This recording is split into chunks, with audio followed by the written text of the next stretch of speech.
अब हम फ्रक्टोज की बात करते हैं कि फ्रक्टोज एक्चुअल में होता क्या है। अब देखो आपको क्या डिफरेंस नज़र आएगा, और सब कुछ ऐसे का ऐसे है जैसे आपने ग्लूकोज में पढ़ा, यहाँ तक कोई डिफरेंस नहीं है, जैसा ग्लूकोज था वैसा ही है। पर क्योंकि फ्रक्टोज एक कीटोन शुगर है, क्योंकि यहाँ पे CO ग्रुप है और ये क्या होता है, कीटोन ग्रुप होता है। ऊपर भी क्या है, CH2OH है, और यहाँ भी क्या है, CH2OH है। तो जैसा कि आपने किस में पढ़ा, ग्लूकोज के स्ट्रक्चर में पढ़ा, इसमें क्या डिफरेंस आया, यहाँ पे CH2OH लगाओ, नीचे भी CH2OH रख दो, और यहाँ आप क्या लगा दो, दूसरे कार्बन पे कीटोन। और जैसा आपने किस में बनाया, ग्लूकोज में बनाया, ऐसे का ऐसा रख दो। अब बीच में कितने कार्बन हैं, ये कितने हैं, 3 कार्बन आते हैं। तो क्या हम इसको ऐसे लिख सकते हैं जैसे हम रिएक्शन करते समय कर रहे थे, ऐसे लिख दें, ठीक है।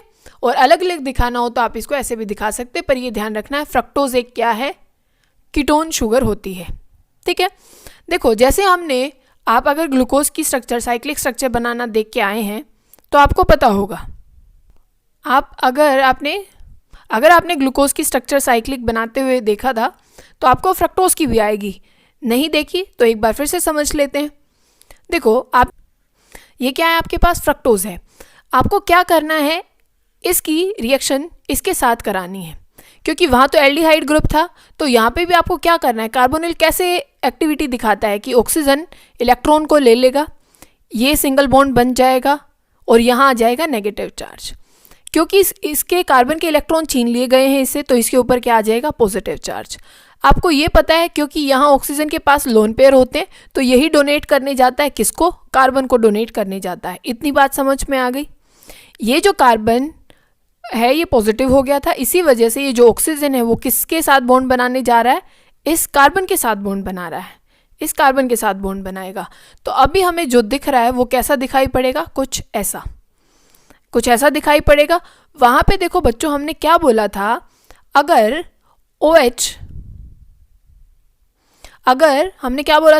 OH राइट साइड में है तो वो कौन सी होगी, अल्फा फॉर्म होगी, क्योंकि यहाँ पे कोई H ग्रुप नहीं है, H के ये बच गया हमारे पास CH2OH। कैसे बचा, देखो, और सब कुछ ऐसे का ऐसे रहेगा। अब जो सबसे ऊपर वाला जो कार्बन है, इसकी क्या हालत हुई होगी, ऐसे हुई होगी, ठीक है, और ये आप जैसे हैं वैसे ही बना देंगे। और यहाँ पे क्या है, ऊपर क्या बचा आपके पास, इस ग्रुप को भी तो उठा के ऐसे रख सकते हो ना, तो यहाँ पे CH2OH आया, बस इतना ही काम करना था हमें, ठीक है। और ये OH बचा, क्यों बचा होगा, क्योंकि ये O नेगेटिव था ना, तो जो यहाँ से H पॉजिटिव निकलेगा तो वो O उसको अपने पास बुलाएगा, क्योंकि उसके पास नेगेटिव चार्ज है, ठीक है।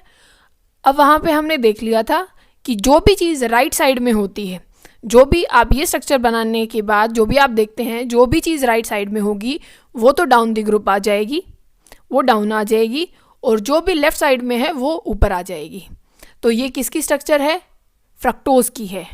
फुरनोज फॉर्म हम इसको बोलते हैं, क्योंकि 5 मेंबर्ड रिंग है। अब यहाँ पे क्या है, यहाँ अल्फा बीटा, देखो अगर OH नीचे था तो वो अल्फा फॉर्म है, अगर OH ऊपर चला गया तो ये कौन सी है, बीटा फॉर्म। यही एनोमेरिक कार्बन होती है, एक ही कार्बन के ऊपर सब डिफरेंस है, और सारी की सारी ऐसी की ऐसी हैं जैसी इसमें है, तो एक दूसरे के क्या हुए, एनोमर हुए, अल्फा और बीटा।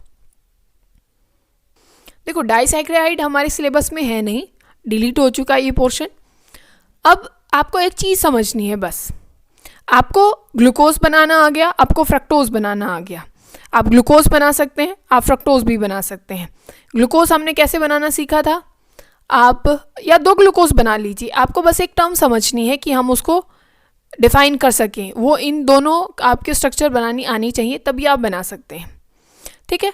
अब 2 ग्लूकोज बना सकते हैं, आपको करना क्या है, ये चीज़ आपने बना ली तो आप क्या करेंगे, नीचे क्या रख दें, OH, ठीक है। यहाँ भी क्या था, OH आएगा, और यहाँ था ऊपर OH, फिर नीचे OH, और यहाँ पे क्या बच गया था, CH2OH। और ये H जो बॉन्ड मैंने छोड़े हैं, इसका मतलब क्या है, यहाँ पे H आएगा। ये चीज़ आपको ध्यान रखनी है, जो भी राइट हैंड साइड में होता है वो नीचे आएगा, ये ध्यान रखें। अब आपको करना क्या है, या तो आप यहाँ पे फ्रक्टोज की स्ट्रक्चर बना लें, या आप यहाँ ग्लूकोज की बना लें, वो आपकी मर्जी है, ठीक है। तब भी आप 2 शुगर बनाते हैं, मान लीजिए हम यहाँ पे फ्रक्टोज ही बना लेते हैं। अभी ये हमने क्या बना लिया, यहाँ पे हम फ्रक्टोज बना लिया हमने, तो ये OH और ये हमें एक कार्बन की ज़रूरत है जिससे हम इसको एक्सप्लेन कर पाएँ, और ये H है और ये CH2OH और नीचे क्या है OH। आपको करना क्या है, यहाँ से एक बार पानी निकाल दीजिए, H2O निकल गया, ये आपको नज़र आ रहा है, H2O यहाँ से बाहर निकल गया। अब यहाँ बॉन्डिंग क्या बची है, सिर्फ ये वाली बॉन्डिंग बची है कि एक ऑक्सीजन बच गया, ये जो आपको दिखाई दे रहा होगा ये वाली चीज़, इसको बोलते हैं दो तब शुगर के बीच में, किन्हीं भी दो शुगर के बीच में, ग्लूकोज ग्लूकोज के बीच में हो सकती है, फ्रक्टोज फ्रक्टोज के बीच में हो सकती है, उस बॉन्डिंग को आप ग्लाइकोसिडिक बॉन्डिंग बोलते हैं।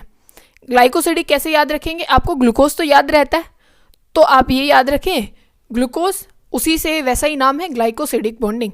तो दो शुगर के बीच में जो बॉन्डिंग होती है उसको आप क्या बोलते हैं, ग्लाइकोसिडिक बॉन्डिंग, और उसी में क्या है, पानी बाहर निकलता है दो शुगर को, तब आप मिला देते हैं। ठीक, पूछा जाता है, एक टर्म पूछी जाती है हमसे जिसको हम बोलते हैं रिड्यूसिंग और नॉन रिड्यूसिंग शुगर्स। रिड्यूसिंग, और जैसे ये यहाँ पे है तो ये कई जगह आपको नज़र आएगी। रिड्यूसिंग और नॉन रिड्यूसिंग शुगर्स क्या होती हैं, अगर जो शुगर टोलन और फैलिंग रिएजेंट को, किसको, टोलन और फैलिंग रिएजेंट को रिड्यूस कर दे, वो क्या होती हैं, रिड्यूसिंग शुगर, और जो ना करे वो क्या होती है, नॉन रिड्यूसिंग शुगर। तो ये हम किसके लिए बना रहे थे, ग्लूकोज के लिए। तो ग्लूकोज में देखो ये जो पहला कार्बन होता है, हेमी एसिटल और हेमिकीटल फॉर्म हम इसको बोलते हैं क्योंकि बीच में O आया हुआ है, ठीक है, हेमी एसिटल और हेमिकीटल। कीटल क्योंकि कीटोन अगर फ्रक्टोज का होगा तो ये जो कार्बन होता है इसको हम हेमिकीटल बोलते हैं क्योंकि कीटोन वाला पार्ट है, फर्स्ट कार्बन की बात हो रही है। अगर वो किसका है, एल्डिहाइड वाला है, मतलब वो अगर ग्लूकोज का है तो वो क्या बोला जाता है, हेमी एसिटल। तो अगर ये कार्बन फ्री है, पहले वाला कार्बन अगर फ्री होता है, अगर पहला कार्बन फ्री होता है तो वो टोलन, और अगर पहला कार्बन फ्री होता है तो वो टोलन और फैलिंग रिएजेंट को क्या कर सकता है, रिड्यूस कर सकता है। अगर आप टोलन रिएजेंट को जानते हैं तो जो सिल्वर होता है उसका अमोनिकल सॉल्यूशन होता है, उसका क्या होता है, अमोनिकल सॉल्यूशन होता है। तो रिड्यूस कैसे कर देगा, इस NH2 को बाहर फेंक देगा और सिर्फ Ag बच जाएगा, जिसको सिल्वर मिरर टेस्ट भी बोलते हैं। आपकी जो टेस्ट ट्यूब है वो बिल्कुल जैसे अपना मिरर होता है, जैसे शीशा होता है, वैसी दिखाई देने लग जाएगी। तो और फैलिंग में क्या होता है, कॉपर का सॉल्यूशन होता है, किसका, कॉपर का, तो वो कैसा हो जाएगा, रेड कलर का। तो अगर क्या है कि अगर आपका फर्स्ट कार्बन मतलब हेमी एसिटल और कीटल कार्बन फ्री होता है तो वो रिड्यूसिंग शुगर्स मानी जाती हैं। तो जितने भी मोनोसैक्रिडाइड शुगर हैं, जैसे ग्लूकोज है, फ्रक्टोज है, तो ये क्या है, सारी की सारी, ये सारी क्या कहलाएंगी, रिड्यूसिंग शुगर्स कहलाएंगी। सुक्रोज एक रिड्यूसिंग शुगर नहीं है क्योंकि इसके देखो दोनों पहले कार्बन बॉन्डिंग में पार्टिसिपेट कर रहे हैं, तो इसका कोई भी कार्बन फ्री नहीं है। ये फिफ्थ वाले का काम नहीं चलेगा, कौन से वाला चलेगा, जिसमें ये OH और CH2O। अब देखो हम पढ़ रहे हैं प्रोटीन्स के बारे में। आप प्रोटीन्स के बारे में आपने बहुत सुना होगा, ज़्यादातर जिम वालों से सुना होगा, सारा दिन प्रोटीन प्रोटीन करते हैं। तो प्रोटीन एक्चुअल में होते क्या हैं, आप अगर देखो, आप हर चीज़ की यूनिट देखते हैं, आप बॉडी की यूनिट बोलते हैं कि सेल है, सारी चीज़ों की यूनिट आप पहले बताते हैं। तो प्रोटीन्स की यूनिट जो होती है उसको क्या बोलते हैं आप, अमीनो एसिड्स बोलते हैं। क्या बोलते हैं, अमीनो एसिड्स। अब अमीनो एसिड्स क्या है, अमीनो एसिड्स को मिलाते जाओ, मतलब बहुत सारे अमीनो एसिड, एक अमीनो एसिड रख दिया फिर दूसरा रख दिया, ऐसे बहुत सारे अमीनो एसिड रखते जाओ तो प्रोटीन बन जाता है। तो पहले तो हमें क्या देखना है कि अमीनो एसिड्स क्या होते हैं, फिर हम प्रोटीन की बात करेंगे। देखो जैसे हम सब की यूनिट देखते हैं, तो पहले हमने ग्लूकोज की जैसे यूनिट देखी थी, ऐसे ही हमें सबसे पहले अमीनो एसिड भी देखना है कि वो कैसे बनता है, उसकी बेसिक स्ट्रक्चर है क्या। तो देखो आपको करना क्या है, कार्बन है, यहाँ पे कोई भी ग्रुप हो सकता है, R का मतलब है कोई भी ग्रुप हो सकता है, और यहाँ पे एक तो खास बात है NH2 ग्रुप होगा, और साथ में एक कौन सा ग्रुप होगा, कार्बोक्सिलिक ग्रुप होगा। कौन सा ग्रुप, कार्बोक्सिलिक। एक H प्रेजेंट होगा, ये डिफर करता रहेगा, ये R कुछ भी हो सकता है, ये CH3 भी हो सकता है, ये कोई एरोमेटिक ग्रुप भी लग सकता है, कोई भी ग्रुप आके लग सकता है, तो ये वेरी करता रहेगा और ये सब कुछ सेम रहेगा, ठीक है। तो आप देखो, तो ये बेसिक स्ट्रक्चर है। खास बात क्या है, इसमें एक एसिडिक ग्रुप भी है क्योंकि कार्बोक्सिलिक एसिड है तो इसको एसिडिक ग्रुप ये हम बोलते हैं इसको। और NH2 को ये क्या है, बेस बोला जाता है, NH2 ग्रुप बेस है।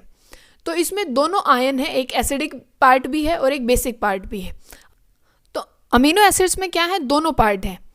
आपके पास कार्बोक्सिलिक ग्रुप भी है, जैसे हमने बनाया, ये H लगा दो, मान लो हम R की जगह पे H लगा रहे हैं, ठीक है, और ये NH2 है और ये COOH है। ये एसिड है, तो एसिड तो H रिलीज करता है, एसिड क्या देता है, H रिलीज करता है, H पॉजिटिव फॉर्म में। तो यहाँ आप क्या लगा देंगे, ये नेगेटिव, और इसने H पॉजिटिव को छोड़ दिया। बेस क्या करता है, एक्सेप्ट करता है, इसने ले लिया, तो ये क्या बन जाएगा, दे दिया, क्योंकि H पॉजिटिव फॉर्म में जाएगा, पॉजिटिव जाएगा तो नेगेटिव चार्ज आएगा, ठीक है, क्योंकि इलेक्ट्रॉन छोड़ के जा रहा है ना। और NH2 ने हाइड्रोजन को एक्सेप्ट कर लिया, तो ये बन गया NH3। इसने इलेक्ट्रॉन दिए हैं, इसके चले गए, इसने दान कर दिया, तो अब ये क्या बन गया, पॉजिटिव बन गया। देखो पॉजिटिव और नेगेटिव एक ही स्ट्रक्चर में है, तो इसको हम क्या बोलते हैं, ज्विटर आयन। क्या बोलते हैं, ज्विटर आयन। यहाँ ध्यान रखेंगे, नाम भी कितना अच्छा है इसका, ज्विटर आयन। तो जिसमें देखो एसिडिक बेसिक पॉजिटिव और नेगेटिव दोनों पार्ट होते हैं, उसको हम क्या बोलते हैं, ज्विटर आयन बोलते हैं। समझ गए ना। अब यही क्या है, यही अमीनो एसिड्स है। ये क्या है, अमीनो एसिड है। देखो वैसे तो ये सारे ऑप्टिकल एक्टिव होते हैं, क्योंकि चारों ग्रुप क्या हो जाएंगे, कार्बन पे डिफरेंट। पर ये जो बेसिक यूनिट है, जो अमीनो एसिड की बेसिक यूनिट, मतलब जो सबसे पहला हम देख रहे हैं कि भाई यहाँ पे H लग गया, ये होता है ग्लाइसिन। क्या होता है, ये एक दो आप ध्यान रखेंगे बस, ये है ग्लाइसिन। अगर यहाँ H को हटा के हम CH3 लगा दे बच्चों, तो ये क्या बन जाता है, एलिनिन, ठीक है ना। तो ग्लाइसिन एलिनिन, अगर H है तो ग्लाइसिन है, अगर CH3 है तो एलिनिन है। तो आप ये ध्यान रखेंगे, ये दो तो आप ध्यान रख ही सकते हैं, क्योंकि आपको H ये तो लगाना ही लगाना, एक COH लगाना है, एक NH2 लगाना है, और यहाँ पे एक बार H लगा देना, एक बार CH3। अगर H लगाते हो, स्टार्टिंग है, तो आप G मतलब इज्जत दे रहे हैं, G से स्टार्ट कर रहे हैं, फिर आएगा A एलिनिन, ठीक है, समझ गए। अब अमीनो एसिड दो तरीके के होते हैं। अमीनो एसिड कितने हैं, दो तरीके के होते हैं। एक होते हैं असेंशियल, एक होते हैं नॉन असेंशियल। असेंशियल का मतलब क्या है कि देखो दो चीज़ हो सकती हैं, या तो कोई चीज़ हमारी बॉडी के अंदर ही है, मतलब हमारे पास है वो पहले से, तो हमें क्या उसकी ज़रूरत होगी, नहीं ज़रूरत होगी। जो हमारे पास नहीं होता है, उसी की हमें ज़रूरत पड़ती है। तो जो हमारी बॉडी के अंदर नहीं होते वो हम बाहर से लेते हैं, उन्हीं को हम क्या बोलते हैं, असेंशियल। और नॉन असेंशियल क्या होते हैं बच्चों, जो हमारी बॉडी के अंदर पहले से हैं और हमें उनकी कोई ज़रूरत नहीं है, क्योंकि वो हमारे पास पहले से ही हैं, ठीक है। अब जितने भी ये स्टार लगा रखे हैं NCERT ने, ये सारे क्या हैं, असेंशियल हैं, मतलब हमें ये बाहर से लेने पड़ेंगे, हमारे पास हमारी बॉडी के अंदर ये नहीं बनते हैं। समझ गए। आपको 2-3 याद करने पड़ेंगे एग्जाम्पल के तौर पे, जो हमारे असेंशियल हैं वो भी और नॉन असेंशियल हैं वो भी। आप 1-2 ट्रिक बना सकते हैं, जैसे ये P है, ये M है, और एक T कर लो, कोई T से होगा, जैसे यही रहा, तो PMT बन गया। तो फिनाइल एलेनिन, मिथायोनिन और थ्रियोनिन। तो ये 3 आप याद रखेंगे, ये क्या है। वैसे आप कोई भी जो आपको आसान लगे इनमें नाम पढ़ने में, वो आप याद रख सकते हैं, पर कोई ट्रिक बना के कि वो आपको याद रहे, आप भूले ना। जो आपको नाम पसंद आए वो याद कर लेना, और एक ऐसा भी कर लेना जो असेंशियल नॉन असेंशियल दोनों के याद करने हैं, ठीक है। जो हमने देखा कि ये क्या होते हैं, ज्विटर आयन होते हैं, कि दोनों फॉर्म प्रेजेंट है, पॉजिटिव और नेगेटिव, तो ये आपको ध्यान रखना है यहाँ पे, ठीक है।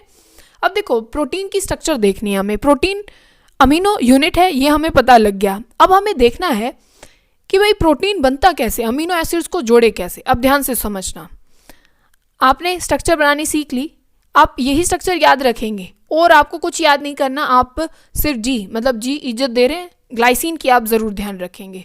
यहाँ NH2 है, अब क्या करें, यहाँ NH2 रख दो, यहाँ NH2 रख दो, और ये वापस से मतलब आपको रिपीट करना है इसको बार बार। अब यहाँ से क्या करना है, आपको पानी निकाल देना है, वापस से क्या निकाल देना है, H2O बाहर निकाल देना। अब ये ध्यान रखना, अब यहाँ इस H को थोड़ा सा इधर हटा लेते हैं, क्योंकि हमें H2O बाहर निकालना है यहाँ से, समझ गए ना। H2O, एक H यहाँ से ले लेते हैं, ठीक है, ये H इसका नीचे लटका दो। तो हमने यहाँ से क्या निकाल दिया बाहर, H2O बाहर निकाल दिया। तो क्या बचा, H2O बाहर निकालना है।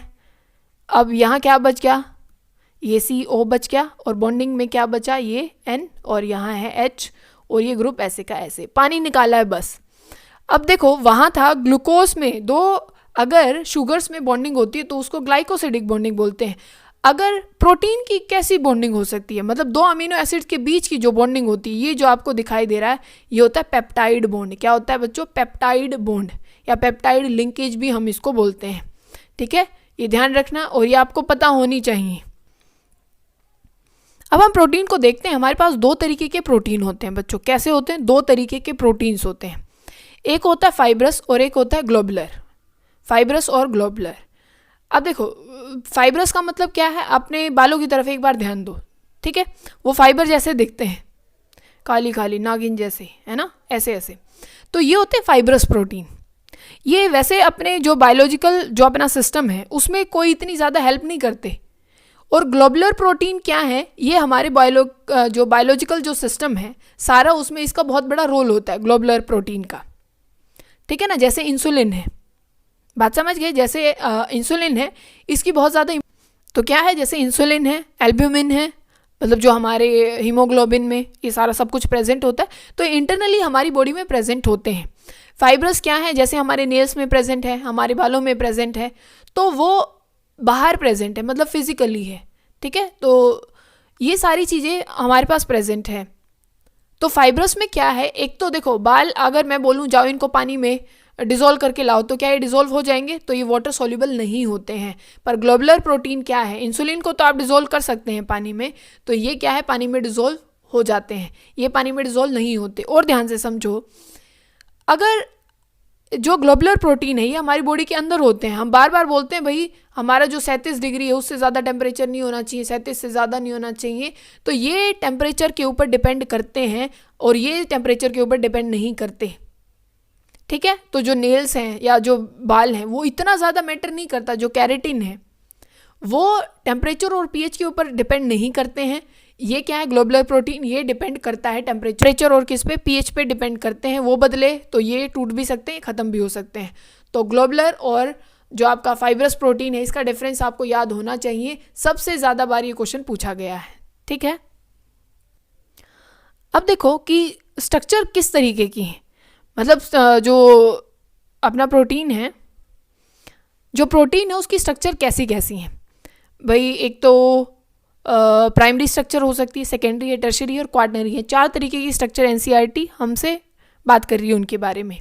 प्राइमरी का मतलब क्या है, सिर्फ भाई एक लाइन है, सिर्फ एक ऐसा एक धागा पड़ा है और इसमें सारे क्या हैं, अमीनो एसिड जुड़े हुए हैं, पेप्टाइड बॉन्डिंग है, तो ये क्या बन गया, एक लीनियर चेन में बन गया, यही प्राइमरी स्ट्रक्चर है। सेकेंडरी में क्या है कि अब उसको हमने क्या कर दिया, 2D में ले आओ, उसको किस में ले आओ, 2D में ले आओ। अब इसमें 2 पार्ट होते हैं, इसमें 2 होती हैं, एक अल्फा होती है और एक क्या होती है, बीटा। इसमें क्या होती है, एक अल्फा होती है और एक क्या होती है, बीटा होती है। अब ध्यान से समझना, ये क्वेश्चन भी बहुत ज़्यादा इंपॉर्टेंट है। एक अल्फा है और एक क्या है, बीटा। अल्फा में क्या होता है कि वो अपने आप से ही इंट्रा हाइड्रोजन बॉन्डिंग कर रहा है। जो भी अमीनो एसिड है वो कोएली स्ट्रक्चर में आ गया, राइट हैंड, मतलब राइट हैंड से अगर आप घुमाएं, अपने राइट हैंड को लें और वैसे ही वो कोयलिंग कर रहा है। ठीक है ना, और अपने जो अमीनो एसिड हैं, क्योंकि आप देखो O है अमीनो एसिड में और H भी है, तो वहाँ हाइड्रोजन बॉन्डिंग वो कर रहा है आपस में ही, अपनी कोयलिंग करके ऐसे ऐसे करके, और आपस में वो जुड़ने का काम कर रहा है। बीटा में क्या है कि एक ऐसे आया, दूसरी स्ट्रक्चर आई, वो दूसरे किसी स्ट्रक्चर से हाइड्रोजन बॉन्ड बना रहा है, तो ये बीटा प्लेटेड, जहाँ पे इंटरमोलिकुलर हाइड्रोजन बॉन्डिंग है। और अल्फा में क्या होती है, अल्फा में क्या होती है, बीटा में क्या होती है, इंटर होती है, और अल्फा में क्या होती है, इंट्रा हाइड्रोजन बॉन्डिंग होती है। अब टर्शरी में क्या है, अब 2D को भी उसमें और ज़्यादा पैकिंग और ये सब कुछ ऐसे ऐसे बहुत सारी कोयलिंग कर दें इसमें, तो वो क्या हो जाती है, टर्शरी स्ट्रक्चर बन जाती है। इसमें हाइड्रोजन बॉन्डिंग भी है और साथ में सल्फाइड बॉन्डिंग भी है, तो दोनों तरीके की बॉन्डिंग इसमें प्रेजेंट होती हैं। किसमें, टर्शरी स्ट्रक्चर में। क्वाटरनरी में क्या है बच्चों, क्वाटरनरी में अलग अलग यूनिट्स बनती हैं, अलग स्पेशल अरेंजमेंट होती है। जैसे आपने अगर अपना ब्लड देखा हो उसमें टेट्रामर होता है, तो ऐसे ही क्वाटरनरी स्ट्रक्चर में भाई एक प्रोटीन यहाँ जुड़ा, एक प्रोटीन यहाँ यूनिट आई, एक यहाँ पे आई, तो ये होती है क्वाटरनरी स्ट्रक्चर। प्रोटीन की क्वाटरनरी स्ट्रक्चर है, स्पेशल अरेंजमेंट दी जाती है प्रोटीन को, तो एक क्वाटरनरी स्ट्रक्चर में आता है। अब देखो हमें पढ़ना है न्यूक्लिक एसिड्स क्या होते हैं, क्योंकि एंजाइम भी हमारे सिलेबस में नहीं है और विटामिन भी हमारे सिलेबस में नहीं है। अब न्यूक्लिक एसिड बायो वाले बहुत अच्छे से जानते हैं न्यूक्लिक एसिड क्या है, हमारे लिए इंपॉर्टेंस क्या है उसकी। न्यूक्लिक एसिड जो कि हमारी हेरिडिटी में एक जनरेशन से दूसरी जनरेशन में क्या है इंफॉर्मेशन पास आउट करते हैं, वो न्यूक्लिक एसिड्स होते हैं। न्यूक्लिक एसिड में जैसे आपने देखा होगा, आपने आरएनए को सुना होगा, डीएनए को सुना होगा, फुल फॉर्म आपको याद होगी, नहीं होगी तो देखो क्या है, राइबो न्यूक्लिक एसिड। राइबो मतलब राइबोज शुगर है और ये क्या है, न्यूक्लिक एसिड है, ठीक है। और ये क्या है, डीऑक्सी राइबो न्यूक्लिक एसिड, मतलब राइबो शुगर तो है पर वो डीऑक्सी मतलब वहाँ से OH ग्रुप निकाल दिया होगा। बात समझ रहे ना, ये राइबो न्यूक्लिक एसिड है और ये डीऑक्सी है, मतलब OH ग्रुप डीऑक्सी बाहर निकाल रखा है न्यूक्लिक एसिड।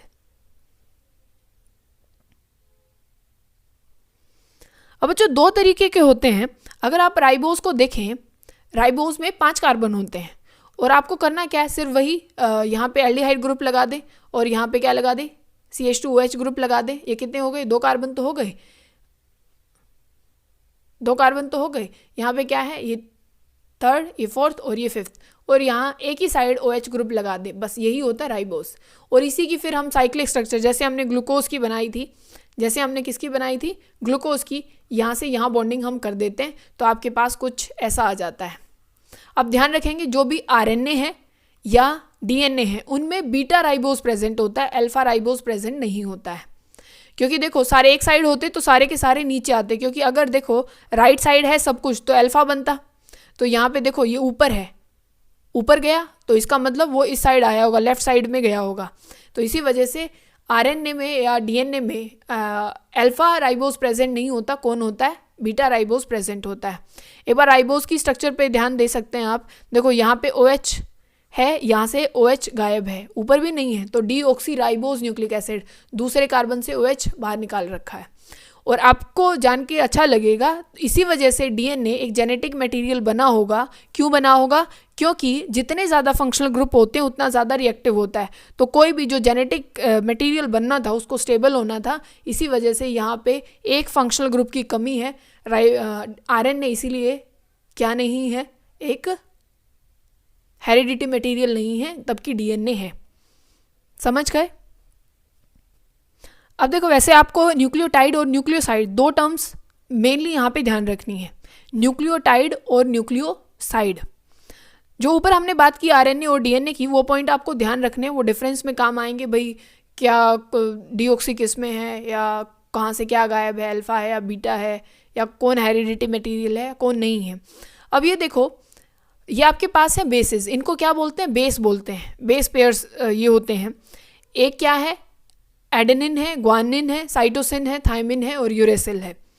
आप कैसे याद रखते हैं इसको, AGCT कैसे याद रखते हैं, AGCT और यहाँ लगा लीजिए, वैसे यू कट हो जाएगा, AG cut, adenine, guanine, cytosine, uracil और थायमिन। ठीक है, एडेनिन, ग्वानिन, साइटोसिन, यूरेसिल और थायमिन। अब ध्यान रखें, बहुत ध्यान से सुनेंगे, नॉन मेडिकल वाले ज़्यादा ध्यान से सुनेंगे, बायो वालों को पता है।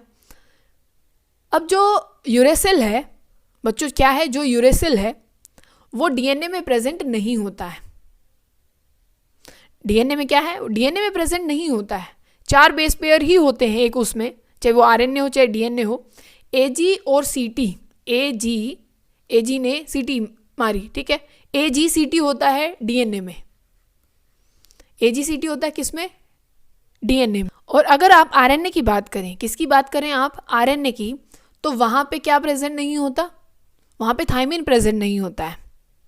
ठीक है, वहाँ पे क्या प्रेजेंट नहीं होता, थायमिन प्रेजेंट नहीं होता, वहाँ यूरेसिल प्रेजेंट होता है। समझ गए ना, बस यही डिफरेंस होता है, ये डिफरेंस में आएगा RNA और DNA का, तब आप लिख। अब देखें न्यूक्लिक एसिड की स्ट्रक्चर कैसी है और न्यूक्लियोटाइड और न्यूक्लियोसाइड क्या होते हैं, ध्यान से समझेंगे इस बात को। आप शुगर बना सकते हैं, शुगर आपको बनानी आ गई, राइबोस शुगर को कैसे बनाया जाएगा, उसके पहली पोजीशन पे आपको ऊपर सिर्फ बेस लिखना है, आपको याद नहीं रखना है। ये ऊपर बेसिस हैं, जो ये AGCT ये हमने पढ़े हैं, ये बेसिस हैं, आपको सिर्फ यहाँ पे लिख देना, यहाँ पे बेस होगा। ठीक है,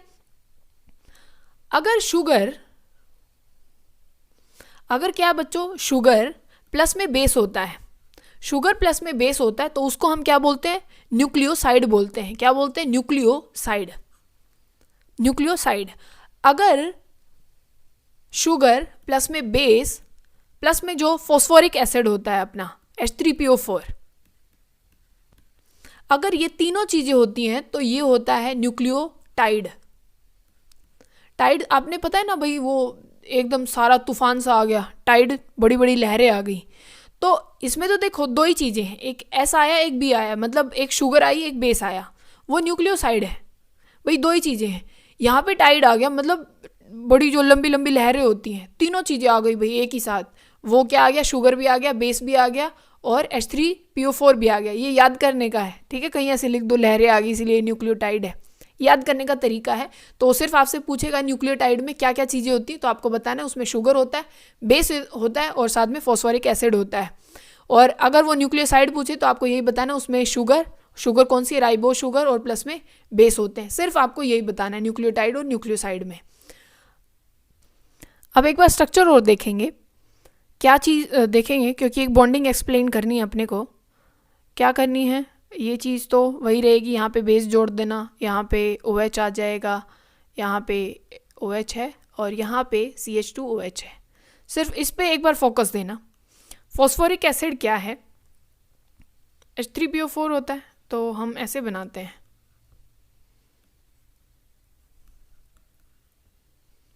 H3PO4, तो यहाँ नेगेटिव लगा लो, ठीक है, या OH भी लगा लो, कोई दिक्कत नहीं है, उसकी कोई दिक्कत नहीं रहेगी। आपको करना क्या है, यही एक बार इस ग्रुप को लेके जा रही हूँ मैं, सिर्फ इस ग्रुप को उठा रहे हैं एक बारी, एक टाइम के लिए इस ग्रुप को उठा रहे हैं, और सब कुछ शुगर वैसे ही रहेगी, सिर्फ इस ग्रुप को एक बार उठाया जा रहा है। अब देखो क्या होगा, ये क्या CH2 और ये OH, आपको पता है क्या करना है, अपने को क्या है, अपने को पानी निकालना है, H2। बात समझ गए। अब इसको बाहर निकाल दो, ये तो गया। तो अब ये जो बॉन्डिंग बनी है ना बच्चों, ये O और ये CH2 और यहाँ पे जो ये पूरा शुगर वाला पार्ट है सारा का सारा, ये लिंकेज कौन सी है, फॉस्फोडाइएस्टर लिंकेज। ये एस्टर बॉन्डिंग है और पूरे का नाम क्या है, फॉस्फोडाइएस्टर लिंकेज। तो हमारे पास 3 लिंकेज हमने पढ़ ली, ग्लाइकोसिडिक लिंकेज पढ़ ली, पेप्टाइड लिंकेज पढ़ ली, और ये अब तीसरी कौन सी पढ़ी है, फॉस्फोडाइएस्टर लिंकेज। समझ गए।